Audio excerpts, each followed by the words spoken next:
महर्षि कश्यप की 13 पत्नियां थीं, लेकिन विनता व कद्रू नामक अपनी 2 पत्नियों से उन्हें विशेष लगाव था। एक दिन महर्षि आनंद भाव में बैठे थे कि तभी वे दोनों उनके समीप आकर बैठ गए। प्रसन्न होकर महर्षि कश्यप बोले, मुझे तुम दोनों से विशेष लगाव है, इसलिए यदि तुम्हारी कोई विशेष इच्छा हो तो मुझे बताओ, मैं उसे अवश्य पूरा करूंगा। कद्रू बोली, स्वामी, मेरी इच्छा है कि मैं 1000 तेजस्वी नागपुत्रों की मां बनूं। विनता बोली, स्वामी, मुझे केवल 2 पुत्रों की मां बनना है, जो अरुण और गरुड़ है। गरुड़ इतना बलवान है कि कद्रू के 1000 पुत्रों पर भारी पड़ा। महर्षि बोले, शीघ्र ही मैं यज्ञ करूंगा और यज्ञ के उपरांत तुम दोनों की इच्छाएं अवश्य पूर्ण होंगी। परंतु क्या आप जानते हैं कि कैसे महर्षि का वरदान दोनों पत्नियों के लिए श्राप का कारण बना? अगर नहीं जानते तो कोई नहीं, आज की हमारी इस वीडियो को पूरा देखने के बाद आप जरूर जान जाएंगे। नमस्कार मित्रों, स्वागत है आपका हमारे YouTube चैनल दी गॉड सागा में। महर्षि ने यज्ञ आरंभ किया और विनता व कद्रू को आशीर्वाद देकर तपस्या करने चले गए। कुछ काल पश्चात कद्रू ने 1000 अंडों से काले सर्पों को जन्म दिया व विनता ने 2 अंडों से तेजस्वी बालकों को जन्म दिया, जिनके नाम अरुण और गरुड़ रखे गए। जैसे जैसे समय बीता, गरुड़ बलवान होता गया और कद्रू के पुत्रों पर भारी पड़ने लगा। परिणाम स्वरूप दिन प्रतिदिन कद्रू व विनता के संबंधों में खटास बढ़ती गई। एक दिन जब दोनों भ्रमण कर रही थी, तब कद्रू ने दूर खड़े सफेद घोड़े को देखकर कहा, बता सकती हो विनता, दूर खड़ा वो घोड़ा किस रंग का है? विनता बोली, सफेद रंग का। तो कद्रू बोली, शर्त लगाती हो, इसकी पूंछ तो काली है। काफी देर बहस करने के बाद दोनों ने शर्त लगा ली। कद्रू ने कहा कि जो भी शर्त हारेगी उसे जीतने वाले की दासी बनना पड़ेगा। रात को ही कद्रू ने अपने सर्प पुत्रों को बुलाकर कहा, आज रात को ही तुम उस श्वेत घोड़े की पूंछ से जाकर लिपट जाना, ताकि जब सुबह विनता उसे देखे तो उसे उसकी पूंछ काली नजर आए। नागपुत्र जाकर घोड़े की पूंछ से लिपट गए। प्रातः जब विनता ने यह देखा तो वह हैरान रह गई और बोली, ऐसा कैसे हो गया? कल तो इसकी पूंछ बिल्कुल सफेद थी। कद्रू बोली, तुम शर्त हार गई हो, इसलिए अब तुम्हें मेरी दासी बनकर ही रहना पड़ेगा। विवश होकर विनता को दासता स्वीकारनी पड़ी। माँ को उदास देखकर गरुड़ व्याकुल हो उठा। वह माता से उदासी का कारण पूछा। विनता ने आप बीती सुनाई तो गरुड़ ने पूछा, क्या कोई ऐसा उपाय नहीं जिससे आप कद्रू की दास्ता से मुक्त हो सके? विनता बोली, ये तो कद्रू से पूछना पड़ेगा। कद्रू से पूछा तो उसने कहा कि यदि तुम मेरे पुत्रों को अमृत ला दो तो मैं तुम्हें दास्ता से मुक्त कर दूंगी। जब गरुड़ को ये पता चला तो वो सोचने लगा कि अमृत कहाँ मिलेगा। अपनी माता से पूछने पर माँ ने कहा, पुत्र, अमृत का पता तुम्हारे पिता ही बता सकते हैं। ये सुन गरुड़ अपने पिता महर्षि कश्यप के पास जा पहुंचा। पुत्र को देख ऋषि प्रसन्न हुए और उनके आने का कारण पूछा। गरुड़ ने सारा किस्सा पिता को सुनाया और पूछा कि अमृत कहाँ मिलेगा। महर्षि बोले, इंद्र ने कड़ी सुरक्षा के अंदर अमृत को अमृत सरोवर में रखा है, जहाँ पहुँचना बहुत कठिन है। गरुड़ बोले कि चाहे कितने ही कठोर प्रबंध क्यों ना हो, पर मैं अमृत अवश्य लाऊंगा। महर्षि ने इंद्र का पता गरुड़ को बताया।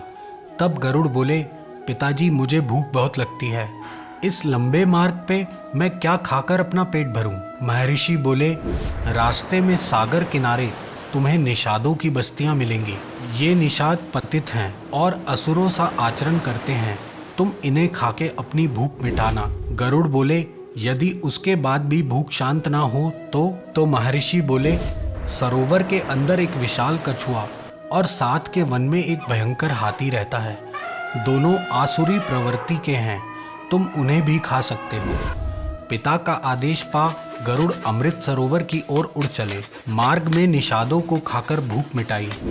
अमृत सरोवर पहुँच के कछुए और हाथी को अपने पंजों में दबाकर आनंद पूर्वक उनका आहार किया और तृप्त होकर अमृत लाने के लिए उड़ चले। सरोवर के पास पहुंचकर अमृत की रक्षा करते हुए महाकाय देवों और अमृत कलश के चारों ओर घूमते हुए चक्र को देखकर वह स्तब्ध रह गया। उसने सोचा कि ये देव और चक्र देवराज इंद्र ने अमृत कलश की सुरक्षा के लिए लगाए हुए हैं और इस चक्र में फंसकर मेरे पंख कट सकते हैं, इसलिए मैं सूक्ष्म रूप धारण कर इसके मध्य में प्रवेश करूंगा। गरुड़ को देख देवता उसको खत्म करने के लिए आगे बढ़े। कुछ देव विद्युत गति से गरुड़ पर टूट पड़े, लेकिन गरुड़ ने अपने पैने पंजों व तीखी चोट से देवों को शत विशत कर उन्हें बेहोश कर दिया।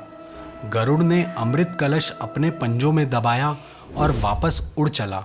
होश आते ही देव इंद्र के पास पहुंचे और इंद्र को सारा समाचार सुनाया। क्रोधित इंद्र अपनी देव सेना की एक टुकड़ी और वज्र के साथ गरुड़ को पकड़ने के लिए निकल पड़े। आकाश मार्ग से उड़ते हुए इंद्र ने गरुड़ को देखते ही उस पर वज्र से प्रहार कर दिया। गरुड़ को वज्र का कोई असर नहीं हुआ। देव गरुड़ पे टूट पड़े, पर गरुड़ अकेले उन सब पे भारी पड़ रहे थे। देव गरुड़ से लड़कर अधमरे हो गए। देवेंद्र गरुड़ की वीरता से बहुत प्रभावित हुए और अमृत कलश के बदले कोई वर मांगने को कहा। गरुड़ बोले, ये अमृत मैं अपने लिए नहीं बल्कि अपनी माता को दासता से मुक्त कराने के लिए नागमाता को देने जा रहा हूँ, इसलिए ये कलश मैं आपको नहीं दे सकता। ये सुनकर इंद्र बोले, ठीक है, इस समय तुम कलश ले जाओ, किंतु नागों को इसे प्रयोग ना करने देना। उचित मौका देख मैं कलश गायब कर दूंगा। गरुड़ बोला, यदि मैं तुम्हारी बात मानूं तो बदले में मुझे क्या मिलेगा? इंद्र बोले, तुम्हारे मनपसंद भोजन का वरदान। ये सुन गरुड़ अमृत ले कद्रू के पास गया। गरुड़ बोले, माते, अपनी प्रतिज्ञा अनुसार मैं अमृत ले आया, अब कृपा कर आप मेरी माँ को दासता से मुक्त करें। कद्रू ने प्रसन्न होकर उसी क्षण विंता को मुक्त किया और सुबह अमृत अपने पुत्रों को पिलाने का निश्चय कर वहां से चली गई। रात को उचित समय देख गरुड़ ने अमृत इंद्र देवता को सौंप दिया। अपने कथनानुसार इंद्र ने गरुड़ को अपना मनपसंद भोजन कर पाने का वरदान दिया, क्योंकि गरुड़ का मनपसंद भोजन नाग है, लेकिन वह उन्हें खा नहीं पाता था क्योंकि गरुड़ व नाग सौतेले भाई थे। इसलिए गरुड़ ने ये वरदान पाकर अपनी दुविधा दूर की। दूसरे दिन जब नाग वहां पहुंचे तो कलश गायब देख दुखी हुए। उन्होंने उस कुशा को चाटना शुरू कर दिया जिस पर कलश रखा था, ये सोचकर कि शायद कुछ अमृत कुशा पर गिरा हो। कुशा की तेज धार से नागों की जीवा 2 हिस्सों में कट गई, जिसकी वजह से आज भी नागों की जीवा आगे से 2 हिस्सों में कटी होती है। गरुड़ की मात्र भक्ति को देख विष्णु जी बहुत प्रसन्न हुए और उनके सम्मुख प्रकट हुए और गरुड़ को अपना वाहन बनने का वरदान दिया। गरुड़ बोले, प्रभु, अहो भाग्य मेरे, जो आपने स्वयं मुझे अपना वाहन बनाना स्वीकार किया। आज से मैं हर क्षण आपकी सेवा में रहूंगा और कभी आपको छोड़ के नहीं जाऊंगा। इस प्रकार उसी दिन से पक्षीराज गरुड़ भगवान विष्णु के वाहन बन गए। सभी देवताओं ने प्रभु विष्णु और उनके वाहन पक्षीराज गरुड़ को प्रणाम किया और गरुड़ के भगवान विष्णु की सेवा में जाते ही सभी देवता भय मुक्त हो गए। ओम नमो नारायणा। आशा करते हैं आपको हमारी आज की ये वीडियो भी पसंद आई है, तो हमें नीचे कमेंट करके ज़रूर बताएं। ज़्यादा से ज़्यादा लाइक और शेयर करना ना भूलें। ऐसे और भी धार्मिक जानकारियों के लिए हमारे YouTube चैनल दी गॉड सागा को अभी सब्सक्राइब करें और वीडियो को अंत तक देखने के लिए बहुत बहुत शुक्रिया।